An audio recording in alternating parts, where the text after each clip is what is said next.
I'm Jim Brody, the Vice President of Destination Marketing for Oyster.com, and with me on the stage is Sean Auckland of Google, the guy, the DMO man from Google. And we're going to talk to you about two very disparate and yet slightly related issues. So I'm going to introduce Sean. He's going to go first, and he's going to talk to you about analytics, right, Sean? Yeah, everything. Analytics and everything. So being that I'm doing this off the cuff, oh, there he is. Thanks, Jake, for showing up. I'd like to introduce Sean Auckland, everybody. Sean? So hi, everyone. Thanks for bearing with us. I think there may have been some technical issues in the last session, but those types of things just never happen to Googlers. So we basically just fix them. Just kidding. I'm serious. So this session is called Hanging Out with Google+. And for some of you, there will be a little bit of repeat. For those of you that attended our Google CEO Summit, an offsite at our Mountain View headquarters yesterday. Just for a brief bit of background, as they mentioned, my name's Sean Auckland. I'm an account manager and lead the destinations team at Google, specifically for Google Travel. I've been with the company for 2 years now, and I'm based here in the Bay Area, both in our Mountain View office and also in San Francisco. So let's talk about social, talk about Google+.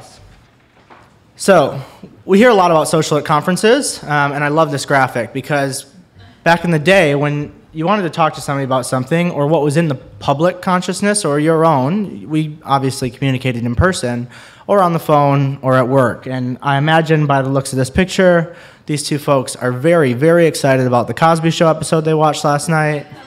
Maybe even All in the Family, I don't know. But that's what happened. And now, if you see an amazing television ad or if you see an amazing news report or something very interesting that's going on, where do we go? Well, we turn to social, we turn to the internet, and we turn to the extensions of ourselves in the digital world where we communicate. So let me just situate this a bit.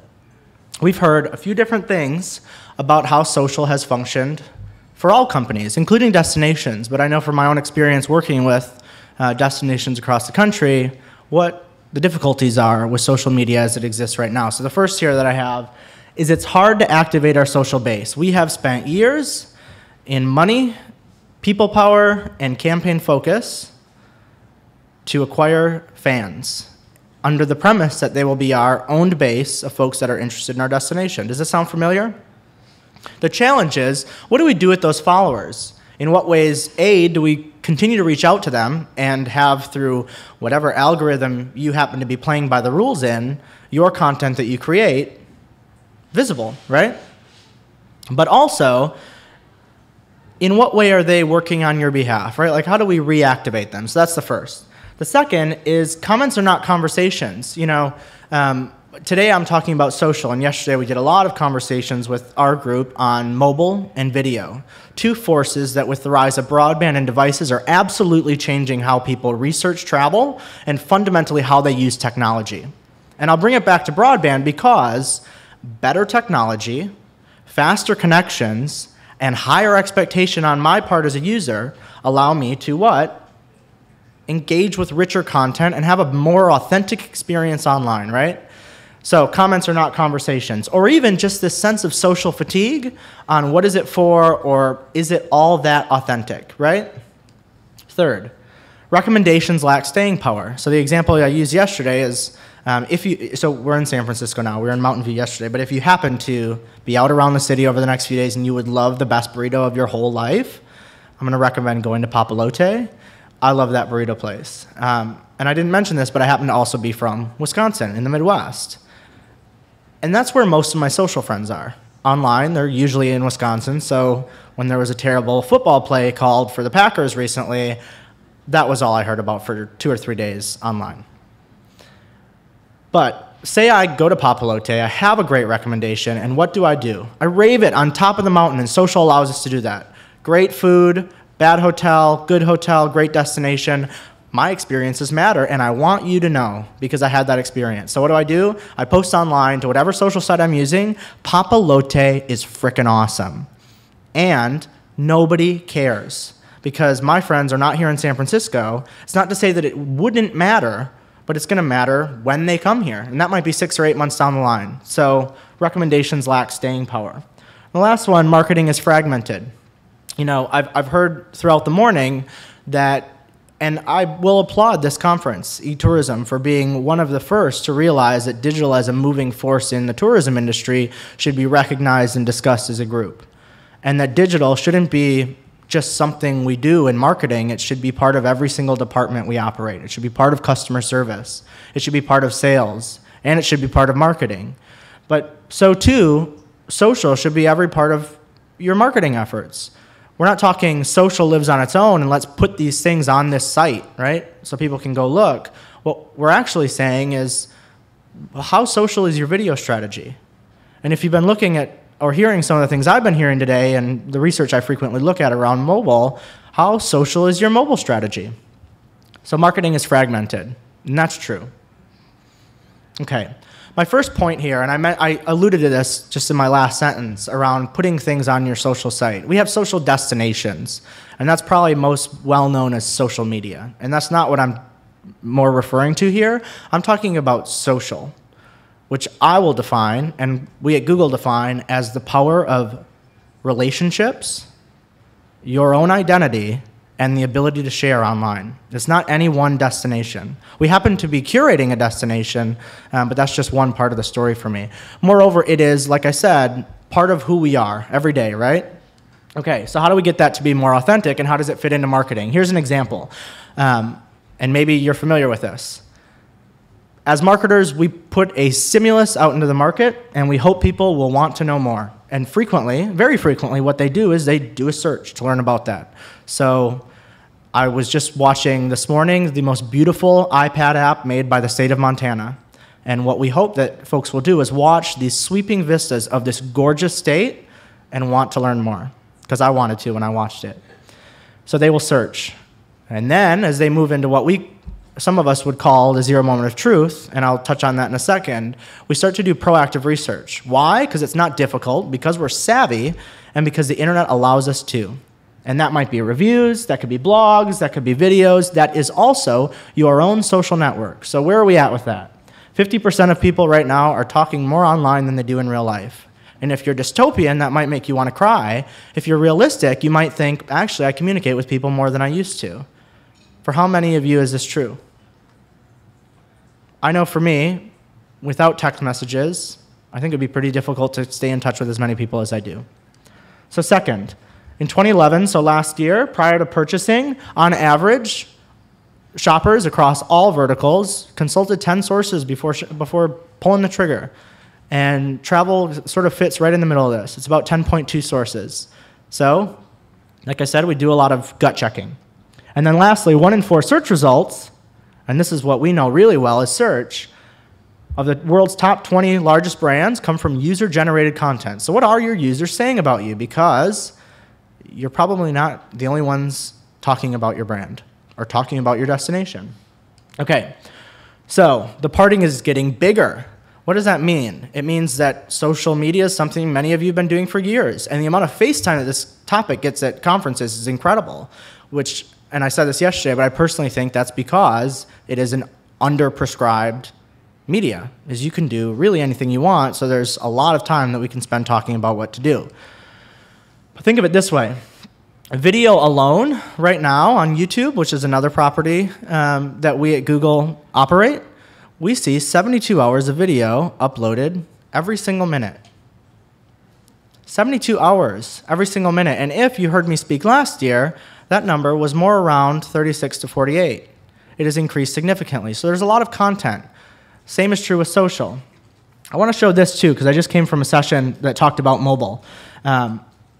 Without looking at the slide, so don't get lost in the slide yet, what we do at Google is we have engineers that run a lot of data. And one of these things that we do is run simulated models on what our search query volume, or how many searches we get into Google, which is significant, is going to be next year, the year after that, or the year after that, because if we don't buy enough servers to take that load, well, Google doesn't work for you and you're very angry.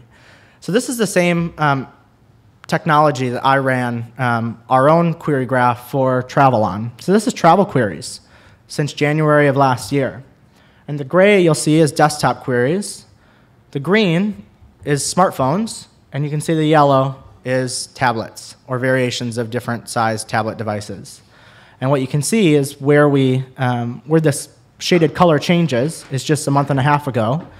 And roughly, combined mobile, tablet and mobile, is at about 30% of all traffic. Shouldn't surprise you if you're looking closely at your analytics, your traffic's probably similar.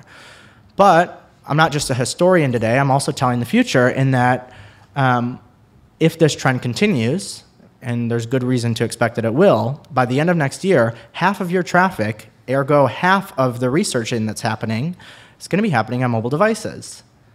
So, device proliferation as well. And actually at Google, our CEO has said, we're going to do a mobile-first strategy. So everything that we do now starts on mobile, because that's where most of our consumers are starting. Okay, is there anyone here that is familiar with the zero moment of truth? Cool. So I'm just going to quickly introduce this concept, because I just want to frame, before we start talking about Google+, what we're actually seeking to set out to fix here and to address the problems that I started with. So the old model of marketing, and this is engineered by P&G in the 1970s, is that as a marketer, I put a stimulus into the market, and that's probably television ads at the time. The first moment of truth is when somebody in travel is booking, or in their model, whether or not somebody is standing at the aisle and whether or not they choose my box as opposed to someone else's box. And marketing will ultimately influence that decision. Second moment of truth is the experience. They take it home, they unbox it, and they use that soap, and how does it make me feel? Am I validated in the experience? So I put a stimulus, I help someone decide when they're about to do it, and then they experience it. Are they happy? Well, at Google, we've been doing research, and we find, as I mentioned with broadband and the ability to be savvy and check sources, that this has actually changed into what we would call the zero moment of truth, which is the concept that empowered consumers and researchers will be proactively doing a significant amount of research and asking for information prior to, in this case, travel, booking a trip. And, as I mentioned on the last slide in that process, a lot of that happens in social media. Does anyone have, and this is non-work related, so don't think about your job as a destination marketer, jump out of it for a second, but have you ever been on a social site and somebody says, I'm thinking about taking a trip, where should I go? It's frequent, and I feel like I was like, oh, I work in travel, I really want to give them all these examples. Or probably as a DMO, you're saying, my place, duh. Yeah, I know you do. But yes, so I just want to situate this, and that the zero moment of truth is significant, and it's where we see a complete change in how marketers should be thinking about marketing their destination. Okay, and as I just tie this back to travel, this is how we think about travel, and you're probably familiar with this, is dreaming now would be the stimulus, is inspiring new travel, and that could be very well through social media. Researching, that's the zero moment of truth, where you should absolutely be present and providing great content to influence that traveler along the way. Booking would be the first moment of truth, experiencing the second moment of truth, and then sharing this new concept of let us inspire others. And I am incredibly empowered to do that with social. Okay, so I'm going to address each of these problems. First, messages are impersonal. So some of you know that I spent 3 months living in London earlier this year, working at the Google London office on some international projects, which was fantastic. I was there for the Olympics, which was amazing, my first time ever. But I just want to give a scenario here. So when I came back, this is actually what happened. I got questions. How was London? And my mom asked me, and I said, it was so good. I had so much good food, and I ate shepherd's pie. It wasn't as good as yours, Mom, don't worry. And all these other things about stories of my having been in London. Oh, and Mom, I found Abbey Road. You love the Beatles. Oh, that's incredible. Okay. Second, my friends. The guys asked me, and I said, you would not believe how much fun Soho is. As a district, the Google office is there, and then after work I would go out with friends, and it was a blast, and I had so many drinks with Pimm's in it, because that's what you do in London. And then the third is my boss, Sarah. Some of you met her yesterday. So she says, Sean, how was your rotation in London? And I say, I got so much work done. And I learned so much, and you're going to be so glad I went, because I'm going to come back, and I'm going to have all these insights. I'm really help. It's going to be great. But what does this illustrate is that in real life, our relationships, what we talk about, and who we talk to absolutely changes in terms of the context. We've looked at research with social in that the average social website, a user will typically have about 80 to 120 friends. And the average church congregation, curiously, has about a similar number of people. So how many of you guys would feel comfortable standing in front of that group of people and saying any one of these messages? Why not? Because it's awkward when you say, I went out in Soho and had a great time with friends and it was hard to get up in the morning, and then my elementary school teacher says, that's weird. And what does that mean? It's because social as a technology has not accurately reflected how we communicate in real life, right? And from a marketer's perspective, it's largely been treated as a broadcast media. Broadcast doesn't work. Why wouldn't we serve different messages to different people based on what they need? And these are all things that we have talked about with video and with researching, but I don't really see it happening on social. Well, the good news is we have the ability to make new products at Google, and we look at these things that are actually happening in society and make better products because of it. So circles is one of the different features that is fundamental to Google+. Before you can do anything, you need to make circles. So what if, as a marketer, you can create different circles and say, these are our retirees that are interested in our destination, as opposed to these are the folks that might be looking for a wedding or a honeymoon. And I'll use an example with display advertising, but my reference is actually to messaging here, is that what if Hawaii, for instance, could give them different messages? Well, people are doing this. So this is an example with Intel. How about IT experts, trends, technology enthusiasts? People want different information. Visit Greece. And if anyone's interested, we can send out a case study on this or follow up with me afterward. But Visit Greece is a DMO that is doing an amazing job at this. And they use gastronomy, they use culture lovers to show events, to show food based on what people are interested in. And I think for those of you that maybe, how many people attended the SEO workshop that opened this morning? I think somebody actually did my job for me and referred to, hi, I heard great things about your session. I'm sorry I couldn't attend. But I think your suggestion was to take different mailing lists and put them into circles, which I think is a fantastic idea. Okay, so that's circles. And what we actually find with circles is that people share with circles 50% more than they do to everyone that is their friend, or even publicly. And that's how it's designed. Okay, comments are not conversations. What if you could have real conversations with your customers? What if we could go beyond 140 characters? What if we could go beyond written text? And actually have communication with them. So with this, we have what's called Hangouts. Has anyone been a part of a Hangout? So Hangouts, very briefly, is face-to-face-to-face-to-face video, up to 10 people. You may have experienced this with something like WebEx, but what it is really attempting to do is put it into the hands of the consumer. So I just want to show a quick video of how this has been adopted in the absence of any instruction on how to use Hangouts. Freedom for me has always just been going for a walk in the woods, finding the perfect light and getting the shot. I think I started when I was 12 years old, putting that canoe on my shoulders, carrying it down to the lake and going for a paddle. John Butterill, as a young photographer, his epic canoe trip, 1969. That was a long time ago. One day, I was out taking pictures and I thought, how cool would it be to attach a phone to your camera and hang out with 5-10 people, and they would see exactly what I was seeing through the viewfinder of my camera. It's gorgeous. It was pretty amazing. And the next day, Corey Fisk came into the Hangout. I love photography, and I have been living with MS 10 years, and this is my world. There's nothing more to my world than that. I just said, tomorrow, I'll take you for a walk. I'm going to walk closer to that old tree over there. Down a little, Okay. a little more, right there. Lovely. Look up. Look way up. Oh, I like that a lot. Yeah, macro that one. Got it. For a few brief minutes, she wasn't going to be in that bed. She was going to experience her own momentary escape. She was on a virtual photo walk, and we didn't even know what one was then, but we were sure doing it. The next day, we posted the video.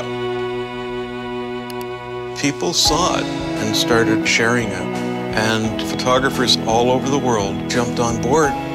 So we're bringing lots of people around and giving them Hawaii view here. Oh, yes, we have the sea turtle. Look at this. Oh my goodness. We're in beautiful Cape Town, a couple of buffalo. This is Utah Lake. I'll be emailing you photos soon. I never anticipated that so many photographers would give their time and feel so committed.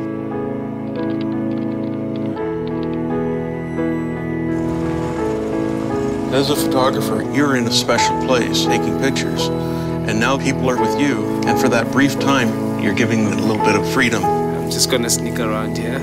It's a very rewarding thing. And you guys see what I'm seeing at the moment. That is something.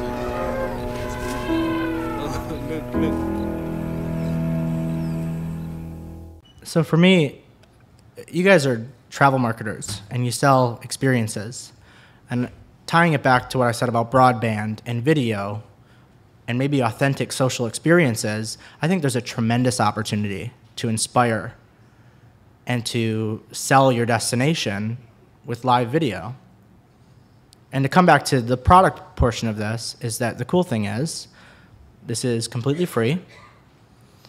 It can be broadcasted, so there's 10 people that can be in the room, if you will, but it can be broadcasted to an unlimited number of users and embedded. It gets simulcast onto your YouTube channel, onto Google+, and anywhere you embed it. And you also get a watch page on YouTube that you can share. So you could promote this on your existing social channels. So I'm not here to try to sell you on being part of Google+ or being sort of asking your users or your consumers to join Google+. You don't need to.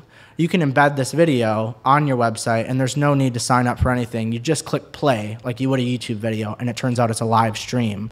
And it also gets recorded and put on YouTube for any number of users to go back and look at it. I don't have time to show it, but I will refer to Pure Michigan that recently got a Mercury Award for Best DMO Social Media. They've been doing Hangouts on air and just did one 2 weeks ago showing the craft beer industry in the state and had brewers as the panelists. So that's just that's on youtube.com/Pure Michigan. Okay, so I'm just going to close with this, with describing the Google Plus ecosystem because I've had questions on this too. So in terms of recommendations, recommendations matter. 71% say that friends and family influence their purchase decisions, which I alluded to before, and 84% are using online sources when they're deciding what to buy. So I mentioned this Papalote example, that what if it could be relevant and timely? So you may have heard of the +1 button, the act of raising your hand and saying, yes, I endorse this. And what we think we've figured out is the ability to show the recommendations when they matter. So say going away from the Papalote example, say I had a great experience in Michigan, and I had +1 this. You would actually see my name here. Sean Auckland has +1 this. And when somebody searches for Michigan vacations, because we are friends, it will actually show the annotation on search results saying, whenever you're ready to start looking for a burrito shop in San Francisco, or a restaurant in San Francisco, or in this case, a place to go to vacation, your friend's recommendations are waiting there for whenever you're ready. So that in the spirit of search, recommendations and what you're looking for is provided to you at the moment of relevance. And then lastly, marketing is fragmented. So what if we could have social elements in all of our efforts? And this is maybe what I alluded to yesterday around social lives on its own, and we're not really reactivating our social base. So what could happen if we tap into that, all of our followers, and have them do something for us? And the fundamental principle behind it is, if all of your social followers are raising their hand and saying, Oyster.com is amazing, well, then the internet should be rewarding you for that, right? Okay, so this is my example here.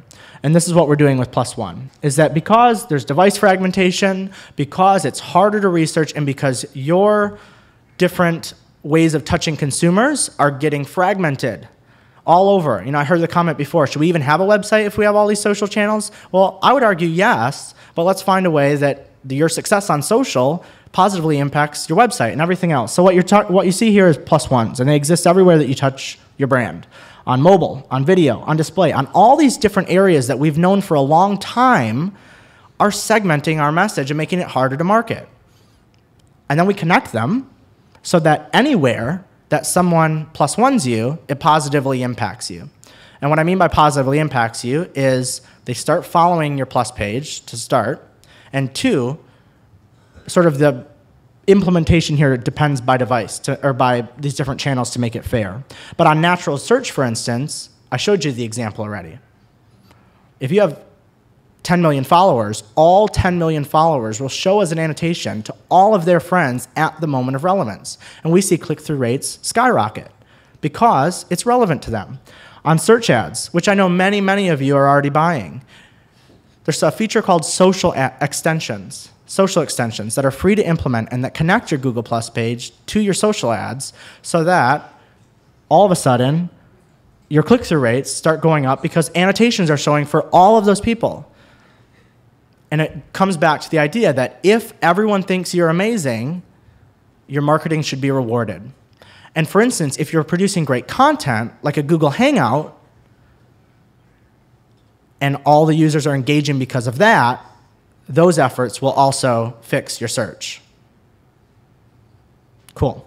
So I'm going to end with that. If you have specific questions, hopefully we'll have time at the end. I know we started a bit late because of those tech issues, but also I'll be here afterward. Cool. So we can... Hi. I'm Jim Brody from Oyster. First of all, I want to thank Jake for inviting me back again to come and present and to congratulate him on having his most successful eTourism Summit ever. Congratulations. Well, it's really... it's the attendees that make the event and the speakers, so...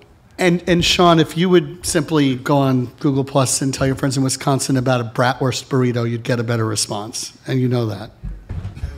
Yeah, probably. All right, but you know better than I was because it'd be in Wisconsin, not here. So I want to talk about something that Oyster does not do.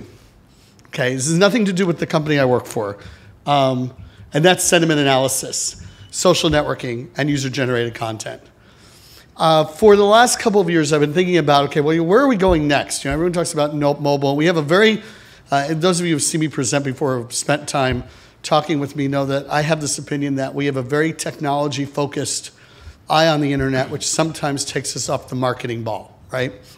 And this time, I think now, the internet has really grown up to a point where there are a lot of tools to use, social, user-generated, professionally written, you name it. And the problem now becomes one of trying to codify what the impact points are of all of this together. And that's what sentiment analysis is about.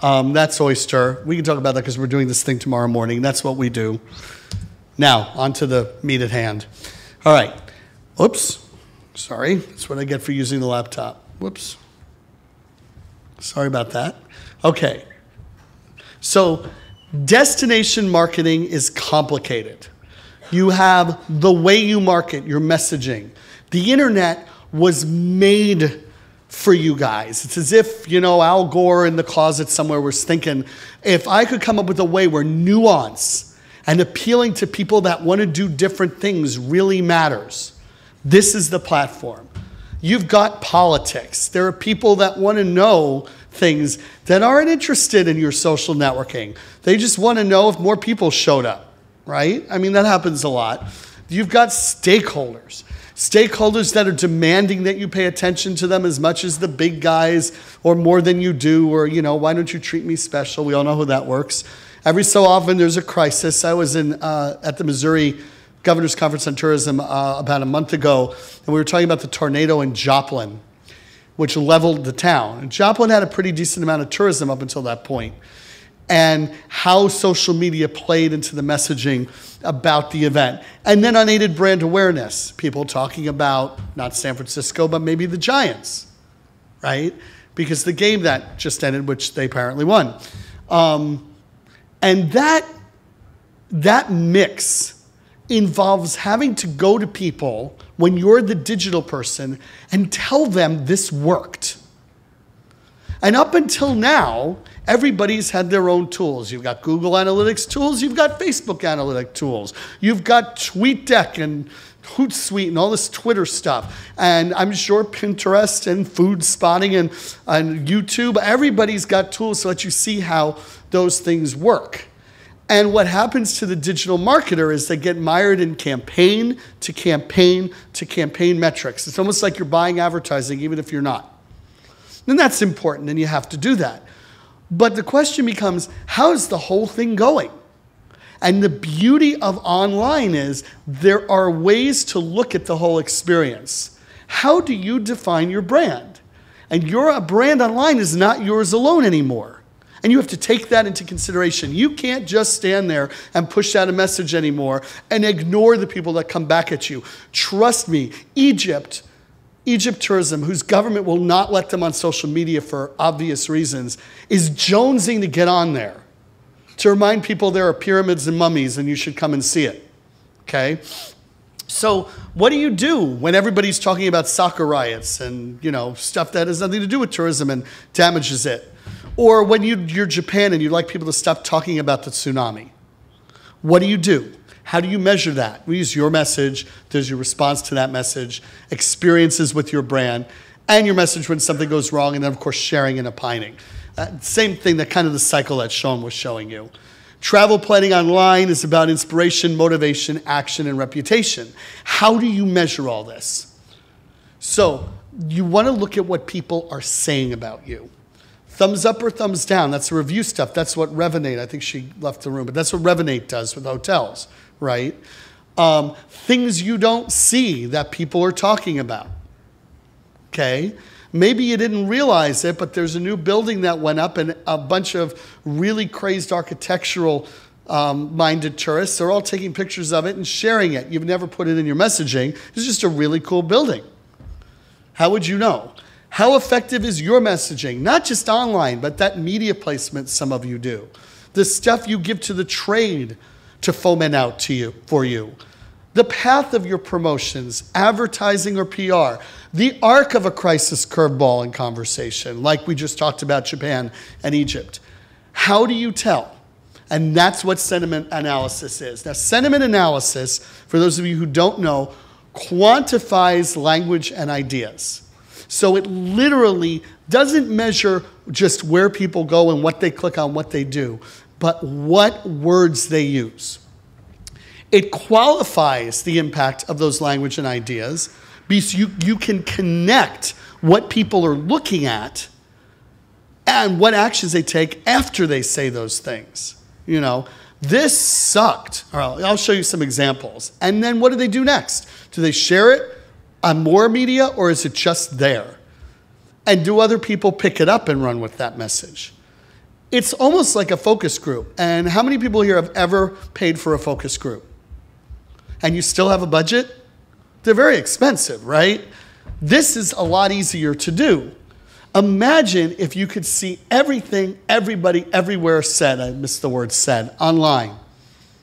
Imagine about your destination.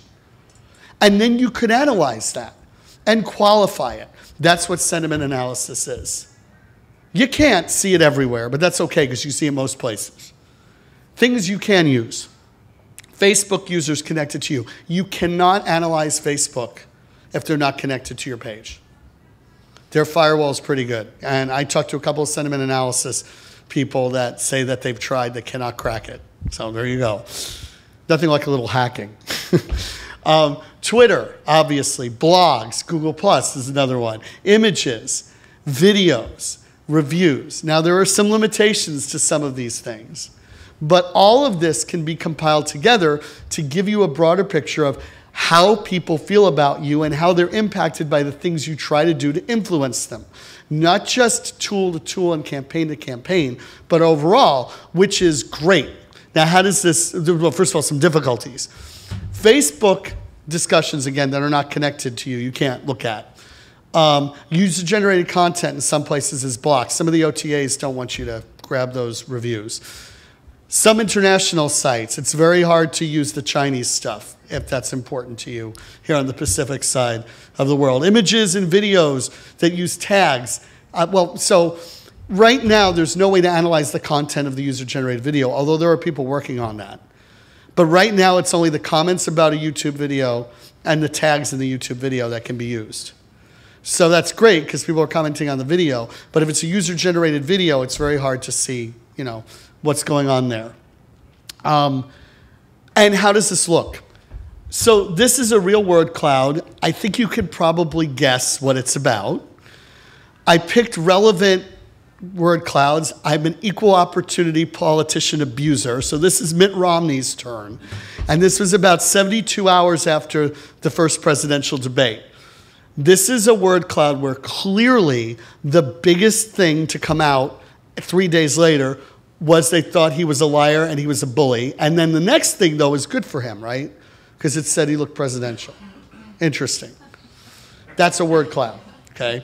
It shows you everything. Now, you can filter stuff out and ignore stuff. There's ways to set things to see what you want to see. It is statistics. But it gives you an idea. There's Etch-a-Sketch, right? This is the stuff we hear about. And you can see it reverberating out in the ethos. This is a social networking graph. Now, this is President Obama's turn. I love all the negative red colors. And this is from 2011, August to August, 2011 to 2012, about the financial crisis. And these are the terms around Obama. And you can see what they did with this one is they connected topics to subtopics. So people mentioned Obama. These were the other words. Now, they didn't filter it out. So I really don't think you need the word going. But that's an example of not using it the correct way.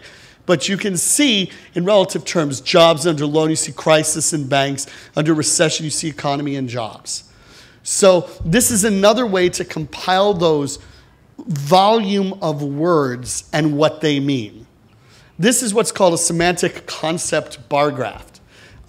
This is very popular. This is what Revinate does a lot. You see this a lot. This is very similar to what you see on a lot of the big social networking and user-generated content tools as well. But you can see how many mentions that each of the concepts gets here, and that's an attempt to tell you. I mean, think about it. This hotel, clearly people talk about the room and they talk about quality. They seem to be doing pretty good. It's as long as they don't talk about, other stuff that, all those are pretty vague though. They're not value judgment driven, right? This is a value-driven analysis. This is really blurry, and I'm sorry about that. But basically for each word, so there's bathroom, and there's the total number of mentions of bathroom, and there's the comments that are good, and the pink is the comments that are bad. Not good, Mr. Hotel, right? Right away, that tells you that's something that they probably need to work on. And this is the power of what sentiment analysis can do. It can tell you about messaging. So how do you do this? Okay, now I'm not an expert in this, but you can buy the service. I said it was expensive because most of the players are, until I learned from Aaron about Simply Measured, which is far less expensive, and he is using that with Kansas City CVB. So ask him how that works for him if you're interested in it. But most of these companies tend to not focus on DMOs. They customize it. It's extremely, extremely expensive to do it that way. Radian 6, I think, is like 7 figures, 6 figures. If you want to do that, that's fine. It's kind of pricey. You can build the service yourself, more expensive. Ireland is doing that. Facebook Analytics, that's a cool tool to use on its own. Google has analytics. Those are cool. That'll help you with some analysis. And, you have to be willing to do your own spreadsheeting, basically, and combine things together. But that's all right. And then for Twitter, you've got TweetDeck, Hootsuite, et cetera, et cetera, et cetera, right? So you have a lot of choices. And then finally, a shout out to Troy. Mark does have some good stuff going on, too, that can help you in this direction. But if you're going to do it tool by tool, there's a lot of work on the back end to sort of glom it all together. It's much better to have a templated service that lets you pick what you want, and you just kind of run it and then glean from it what you want. So that's it. I promised it would be short. does anybody have any questions? This is a very different sort of thing, I know, but I think this is where things are going. It'll help you immensely in trying to figure out what your impact ratio is with your different messaging versus the different tools you use. And thank you very much. Okay. Thanks, Jim. I have a question regarding sentiment analysis, Yes. which is really how is that evaluated, and how credible is it with management in terms of getting them to understand it, and how would they get approval to move forward to invest in some of Well, I have an anecdote for you. So Tourism PEI, and they're not here, Prince Edward Island in Canada, actually granted a stats department of their local university to build them this tool. And the reason they granted it, they have a new director now, but for the previous director, was really having trouble getting their hands around the big picture, right? How are we doing? That's why they did it. And these guys it's a 3-year project, they're in year 2 of it now, but they had version 1.2 running last year, and what the digital folks loved about it is they were able to take it to their board, to the minister, and they could understand in simple terms, hey, look at what people are talking about when they see us. So it's actually easier in trying to explain the impact than going and saying, I need another 50 grand because I want to do stuff on Pinterest, and everybody's looking at you with 6 heads going, oh, I use it, but I don't get how it works for the DMO. So for VPs, for directors, for people that may not be as engaged all the time in the nitty-gritty of the social element, apparently the early word is it's very successful because it does do sort of the forest for the trees idea. All right. Any questions? Okay, we're going to have Anthony come up. Well, he has a question. Oh, is there a question? I have less a question, more of a proclamation. I think Sean, what he presented to us about Google and Google Plus. Could you, is there a microphone you can get? Yeah, Jason's got it. Mm-hmm. Okay. This is you, buddy. Get up and answer. Stand and deliver. I don't know the question. It's coming. Okay. Just stand up, Andrew, and Andrew, tell them who you are. I'm with the Atlanta CBB. I just want to say that I know it's my 3rd tourism summit, but we spent an awful lot of time talking about Facebook. They've hit a 1 billion user mark. And I think we're fiddling while Rome is burning. Because what Google is doing is where we should be really spending a lot of attention as DMOs. And if you have not maximized every opportunity within the Google domain, then we are really fiddling. Because Google has over, 5 billion searches a year being performed, and that's just on the Google domain, not on the YouTube domain. And with what they're trying to do, connecting with the Google Plus, they're going to connect all of your assets that you're putting out there, whether it's in the social space or user-generated content. You can lace all of this together with the Google Plus. And yet, we spend so much time talking about Facebook. And Facebook is a billion user community which you cannot get access to a billion people unless you spend $1 trillion.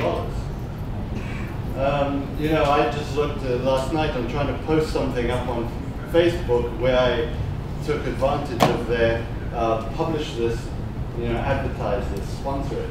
And they wanted to charge me $8 as one individual to push an ad out. I mean, this is crazy for a DMO. So I just really, I want to say again, because I think we've gone to Google and Sean shows up and he speaks and it's that big old, Google talking again. But, my DMO's marketing performance is critically dependent upon Google. We get 85% of our search traffic comes from organic search referrals. And if you're getting those kind of numbers, then you're doing a good job, I think. But the amount of time and energy and resources we spend against trying to get that level of referral traffic is huge. And if I have to divert resources away to engage in Facebook, I want to see the same ROI. It's impossible. Impossible. I've heard all the case stories. nobody's getting the kind of ROI out of Facebook that you can get by spending the same amount of time on optimizing your search content on your website. So, as DMOs next year, I would like to see more time spent on Google. Well, you may see a separate conference strictly on Google. But I wanted to. It's very emotive. Yeah, Andrew, I think you may be getting a discount on your next AdWords invoice. He certainly deserves it. No, I appreciate your comments. I will say, and Jake asked me to talk about Google Plus today, and I invite you guys tomorrow. We're going to be doing a larger panel with some of the other tech companies. It's going to be Google, LinkedIn, Twitter, Facebook, and YouTube present. And I only have 6 minutes in Pechakucha to maybe tell the Google story. But I'll just quickly say, I appreciate your comments for one particular reason, and that's for those of you that maybe are leery of Google or wondering what we're doing, we sit with a lot of engineers, and there's one mission. And it has never changed from inception, is to organize the world's information and make it universally accessible and useful. And that includes the Google Analytics to use, it includes the search that you've been using for many years, and also we watch trends. And all these topics that Jake's conference has been highlighting for years across video, mobile, social, we're investing heavily in all of them and thinking of ways of having it work for marketers. There's this phrase I keep hearing around the office a lot, that's how do we accurately capture what we're doing now? It's not just organizing information for marketers. It's really finding ways to make the web work for marketers. And this is, we've heard the dystopian side of fragmented media for a long time. And I honestly think, and I'm proud of the solution we provide, because I'm not asking you guys to use Google products. You already do.